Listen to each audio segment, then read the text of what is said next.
Assalamualaikum warahmatullahi wabarakatuh. Bismillahirrahmanirrahim. Alhamdulillahirabbil alamin. Assalatu wassalamu ala asrafil anbiya'i wal mursalin wa ala alihi washabihi ajma'in amma ba'du. Para adik-adik dimanapun berada dan sahabat-sahabatku yang ada di seluruh Indonesia dan yang menyaksikan video ini, pada hari ini saya Wagiman dari Sampit, Kota Waringin Timur. Hari ini hari Rabu, tanggal 16 September 2020. Saya akan mencoba kembali bercerita tentang kisah Rasulullah teladan utama, ya. Rasulullah teladan utama di sini adalah buku Cinta Anak Indonesia, ya, KCA,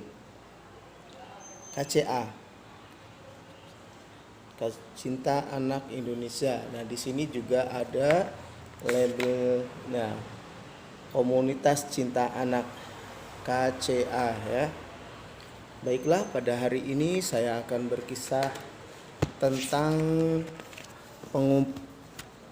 pengepungan. Adik-adik bisa mendengarkan? Siap mendengarkan, ya? Ya, ceritanya seperti ini. Judulnya Pengepungan. Satu persatu para sahabat pindah ke negeri Yatsrib. Di Mekah hanya tinggal beberapa sahabat. Ada yang masih ditahan atau disiksa oleh orang-orang musyrik Quraisy. Rasulullah SAW, Ali bin Abi Thalib, dan Abu Bakar pun masih bertahan di Mekah. Melihat perkembangan Islam, musyrikin Quraisy mulai gelisah. Mereka lalu mengadakan rapat di Darun Nadwah pada pagi hari. Ketika itu, iblis datang ke pertemuan. Dia menjelma lelaki tua yang penuh wibawa. Dia mengaku berasal dari Najd. Dan pertemuan itu mereka bersepakat untuk mengutus pemuda tangguh dari setiap kabilah. Tugasnya untuk apa? Tugasnya untuk mengepung rumah Rasulullah SAW. Allah Subhanahu wa taala mengutus malaikat Jibril untuk menemui Rasulullah SAW siang itu. Malam ini, ujar Jibril, kau tidak boleh tidur di kasurmu. Itulah isyarat yang berarti Rasulullah SAW diizinkan oleh Allah Subhanahu wa taala untuk pindah ke Yatsrib. Siang terik menyengat, matahari sangat panas. Rasulullah SAW bergegas ke rumah Abu Bakar. Beliau tidak biasa datang siang hari. Abu Bakar sangat terkejut melihat kedatangan Rasulullah SAW. Suruh orang-orang untuk keluar. Wahai Abu Bakar, pinta Rasulullah. Suruh orang-orang untuk keluar. Wahai Abu Bakar, pinta Rasulullah SAW. Ya Rasul, tidak ada siapa-siapa kecuali keluargaku di sini, jawab Abu Bakar.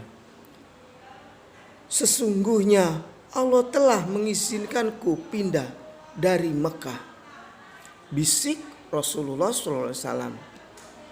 Apakah aku yang akan menyertaimu? Tanya Abu Bakar. Ya, sahut beliau.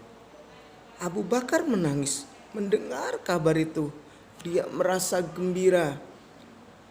Ya Nabi Allah, aku telah menyiapkan 2 unta untuk hijrah, kata Abu Bakar gemetaran. Mereka berdua lalu menyusun rencana. Semuanya diperhitungkan dengan baik-baik. Malam pun tiba.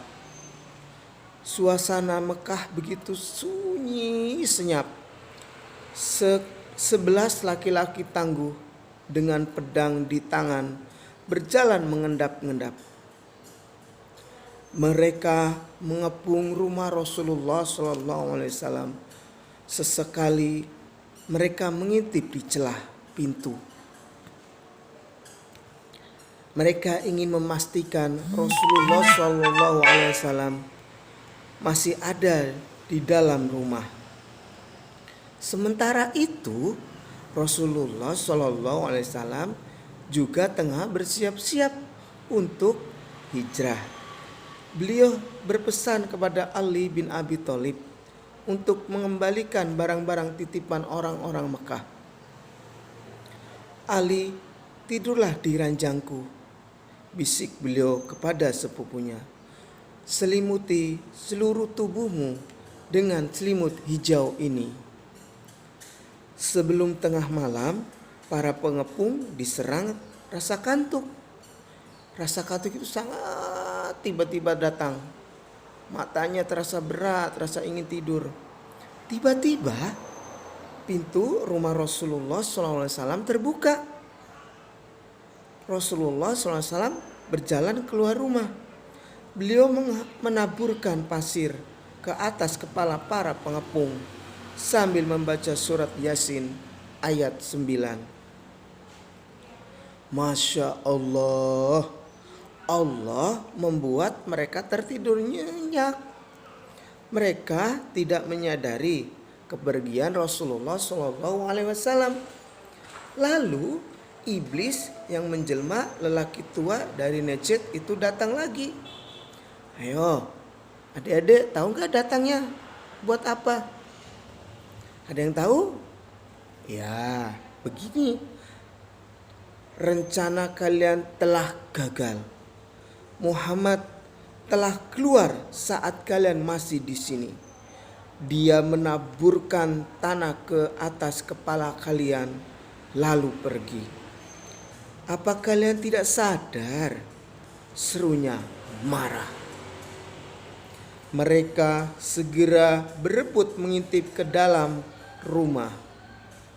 Terlihat seseorang masih tidur di dalam dengan selimut miliknya Rasulullah SAW. Adik-adik tahu nggak siapa yang tidur pakai selimutnya Rasulullah SAW? Nah, lalu mereka segera masuk ke dalam untuk memastikan itu Rasulullah atau bukan yang masih tidur. Ternyata yang berada di balik selimut itu adalah siapa yo? Ada yang tahu? Benar sekali, dia adalah Ali bin Abi Thalib, bukan Rasulullah. Barulah mereka sadar bahwa Rasulullah telah pergi dari rumah itu. Sementara itu, Rasulullah SAW bergegas berjalan menuju rumah Abu Bakar. Mereka berdua keluar dari kota Mekah menuju Gua Sur. Orang-orang Quraisy segera mengejar mereka berdua. Apakah orang-orang Quraisy berhasil menangkap Rasulullah SAW dan Abu Bakar? Kita tunggu cerita selanjutnya.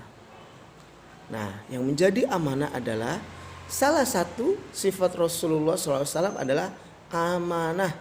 Meskipun terancam jiwanya, beliau tetap ingat amanah, yaitu orang-orang Mekah. Beliau berpesan kepada Ali untuk mengembalikan barang-barang yang dititipkan.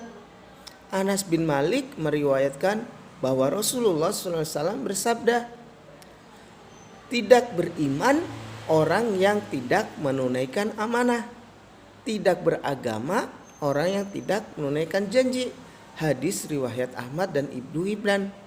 Jadi adik-adik dan para pemirsa yang menyaksikan video ini, ayo kita belajar menjaga amanah dari siapapun. Ya, kalau kita dikasih amanah, maka kita akan bertanggung jawab, belajar bertanggung jawab untuk melaksanakan amanah. Nah, itu saja cerita dari saya. Kalau ada salahnya, mohon maaf. Kalau ada benarnya itu datangnya dari Allah Subhanahu wa taala. Bagi yang belum punya buku ini, silakan bisa hubungi Kak Wagiman.